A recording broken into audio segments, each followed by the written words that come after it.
Mas, Mbak, pernah nggak sih kalian pas kumpul keluarga belum sempat duduk aja udah ditanya, kok kamu belum nikah-nikah toh? Umurmu kan udah kepala 3. Terus kamu dalam hati pasti bilang gini, lah aku ini bukan mangga muda yang bisa dipetik kapan saja loh.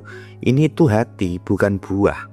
Aku tuh punya temen, nama panggilannya Tempe. Dia dulu sering dibully teman-temannya gara-gara umur dia udah kepala 4, tapi belum juga nikah. Tapi justru dari dia aku belajar gimana caranya tetap waras, tetap sopan, dan tetap duwe harga diri meskipun tiap ketemu orang malah dikata-katain dan kadang diolok-olok. Hari ini aku pengen cerita tentang Tempe dan gimana akhirnya dia bisa ngelawan orang-orang yang suka membuli tanpa harus marah-marah, tanpa bikin malu, tapi malah bikin mereka segan. Dan kamu yang nonton video ini, terutama kamu yang udah nikah, juga bisa belajar satu hal penting. Bagaimana seharusnya kita memperlakukan orang lain yang belum menikah, biar nggak jadi bagian dari pelaku bully itu sendiri.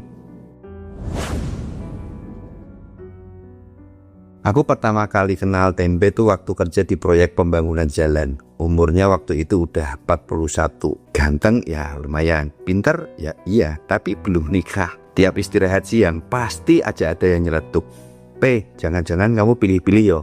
Atau ada juga yang bilang gini, jangan-jangan kamu sukanya sama sesama jenis yo. Namyo renggekyo, aku yang denger aja pengen lempar sendal. Tapi tahu nggak, Tempe cuma senyum. Dia jawab, yo ben toh, aku pilih-pilih. Wong aku yang bakal hidup bareng kok, bukan kalian. Wah, aku takjub. Nggak baper, nggak marah, tapi jawabannya ngena banget.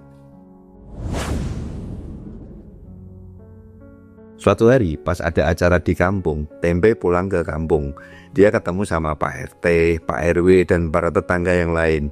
Lihat apa yang terjadi tuh. Baru aja duduk, ada ibu-ibu nyeletuk, Mas Tempe, bu ya cepet-cepet nikah toh, biar ndak kayak jambu kluthuk, bagus doang tapi nggak laku-laku. Tempe jawab sambil ngelus dada, Bu, jambu kluthuk itu kalau udah matang malah dicari orang loh. Ya penting saya ndak busuk duluan bu. Semua langsung ketawa. Ibu-ibu tadi malah guyu sambil ngomong, iya ya mas, pinter loh jawabnya. Dari situ aku belajar, kadang yang kita butuhkan bukan emosi, tapi keluasan. Aku tanya ke Tempe, kok kamu kuat tope? Padahal tiap hari dibully kayak gitu. Oh kalau aku tuh pasti udah gak kuat tuh. Dia jawab pelan, karena yang bully itu biasanya iri. Mereka nikah tapi hidupnya gak bahagia. Melihat aku kelihatan bebas, senyum terus, mereka sebel. Jadi mereka nyerang terus. Wih, dalam banget rek.